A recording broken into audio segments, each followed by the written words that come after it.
नमस्कार friends, stone and खडी असलेल्या साडीला पिको फॉल कसा करायचा या व्हिडिओमध्ये पाहूयात आपण।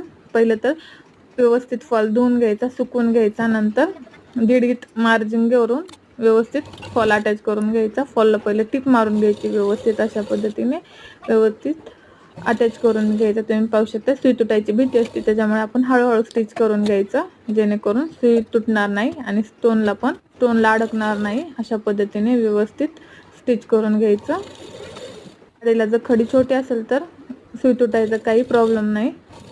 अशा पद्धतीने हळूहळू स्टिच करायचं, सुई पण तुटणार नाही आणि फिनिशिंग पण खूप छान दिसते। तुम्ही पाहू शकता त्या व्हिडिओमध्ये किती छान फिनिशिंग आलेली आहे। फॉलला पूर्ण स्टिच करून घ्यायचं आणि वरतून हात शिलाई करून घ्यायची। असं वाटणार पण नाही की आपण साध्या मशीनवर पिको फॉल केलेला आहे।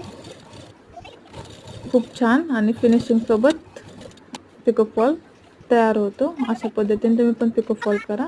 धन्यवाद।